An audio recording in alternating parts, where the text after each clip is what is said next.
First of all, this movie is great. It suffers from some issues that Marvel is notorious for, more like spoiling things in trailers, but let's get into it. My flaws are the plot.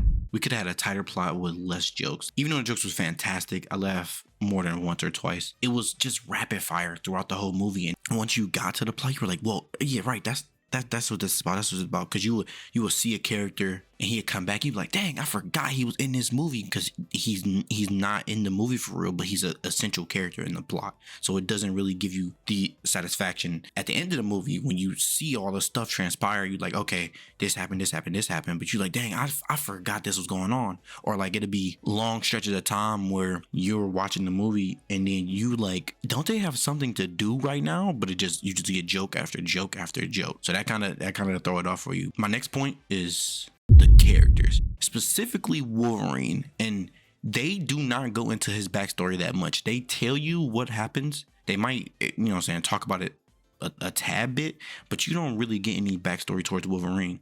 You don't get to know his universe for real. We see one scene from his universe, which might be fake. You don't know. It's just no real character development for Wolverine. And he doesn't even feel like a main character. He's like a side character with his name in the title. If the movie's called Deadpool and Wolverine, Wolverine's supposed to have half of the screen time and half of his backstory is supposed to be in the movie. If it's just called Deadpool 3, that's understandable. Wolverine's not in the title, but he's in the title, so we expect more from Wolverine. We didn't get too much from Wolverine. We got him fighting, yes. He grunted a lot, yes. He was the butt of a lot of jokes from Deadpool, yes. Character-wise, we don't really know much about him. We don't know anything. We just know that he did something in his world. Now it's affecting him for the rest of his life, and that's it. We don't develop him that much. And then even when we do get some development, it's not satisfying because it's from a character that he doesn't know telling him that he was better than what he was. My next point, cameos. Cameos, they were fantastic. The cameos in this movie are insanely good, but it's only good if you're a big Marvel fan and a big Marvel movie fan. Like, you have to be mostly both, and you have to know the intricacies of these cameos, because if you don't know what happened with certain cameos, you like, oh, who is this, or why is he, or you know who he is, but like, why is he there? Why is he specifically playing that character? It's a lot of things that happen like that in this movie, and you have to really be in a know with Marvel movies, and that's a good thing about this. Like, if you know stuff about these movies, you will enjoy this. But since you don't, like, if you don't know, like my mom, if you don't know, you're just lost. You just like, what's happening? I don't know what's going on. But it's a great movie to watch. Like, when you're watching it, you get the feel good. It's great. The cameo's fantastic. You cheer a lot. It's gonna get you. It's gonna get you. But the cameos do have their flaws, though. The rest of the movie in particular, like the end of the second act, is where most of the cameos shine. And when you have these high points in the second act, once you get to the end, oh, this doesn't really excite me as much as that did. I want to see those characters again rather than Deadpool and Wolverine's story, which leads on to my next point,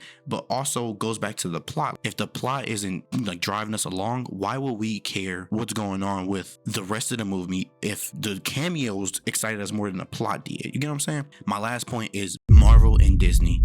There are plenty of surprises in this movie. This movie will have you hype, cheering, everything. You will be so freaking excited. But Marvel has this thing where in their trailers, they like to spoil stuff in the movie.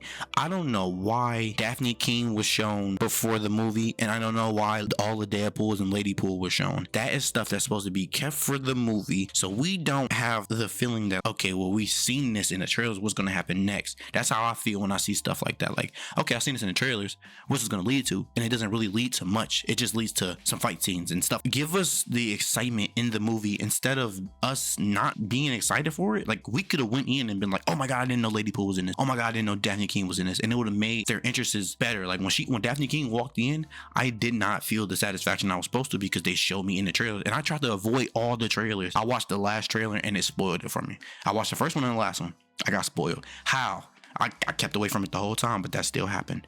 In conclusion, though, the movie pays its respects to the Fox X-Men movies in a fantastic way. They love the Fox X-Men movies. They know that people love the Fox X-Men movies, and they gave us that satisfaction of having those characters in this movie. It's not the type of movie like in the trailers. It was like a super Marvel influence movie. It's in the MCU. The TVA is there, but the things that happen in the movie really go with the old X-Men movies rather than leading into the future of the Marvel universe. It's there, but it's not super there. Like, it's like adjacent to the MCU still. It's not an MCU movie for real. It's really a Fox X-Men movie with MCU characters in it. You will have a good time with this movie though. Fight scenes are awesome. Cameos are amazing. And regardless of how the plot went and how they spoil stuff, I had a good time. You will have a good time. 8 out of 10 Marvel. Do it again.